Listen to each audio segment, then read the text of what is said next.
பகுதி 3. இருளின் சோதனை. இரவு வந்தது. குழந்தைகள் மாய விளக்கை கையில் எடுத்து மகிழ்ச்சியுடன் கிராமத்துக்குத் திரும்பினார்கள். வானில் நிலவு மெல்ல ஒளிவிட்டது. நட்சத்திரங்கள் அவர்களுக்கு வழிகாட்டின. அனைவரும் பாடிக்கொண்டு நடந்தனர். ஒளியே வந்துவிட்டது.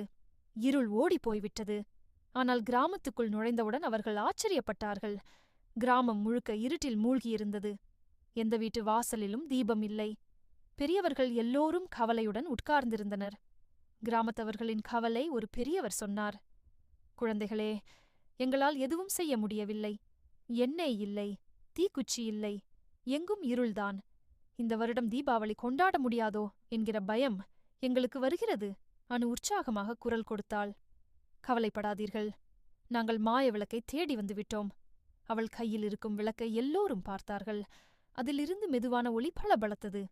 கிராமத்தவர்கள் ஆச்சரியப்பட்டார்கள். அது சாதாரண விளக்கா? இப்படிப்பட்ட ஒளி நாங்கள் பார்த்ததே இல்லை. மாய விளக்கு சோதனை. அனைவரும் ஒன்று கூடி அந்த விளக்கை எரிய வைக்க முயன்றார்கள். ஆனால் ஒரு பிரச்சனை, மாய விளக்கு தானாக எரியவில்லை. அரவிந்த் முயற்சி செய்தான்.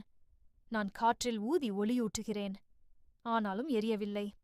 மீனா முயன்றாள். நான் கையில் வைத்துக்கொண்டு பிரார்த்தனை செய்கிறேன், ஆனாலும் எரியவில்லை. அனைவரும் குழப்பமடைந்தார்கள். மாய விளக்கு நம்மை ஏமாற்றிவிட்டதோ என்று கவி கேட்டான். அந்த நேரம் ஆந்தையின் குரல் மீண்டும் கேட்டது. மாய விளக்கு சாதாரண தீப்பொறியால் எரியாது. இது மனதின் ஒளியால் தான் எரியும். நன்மையின் சக்தி,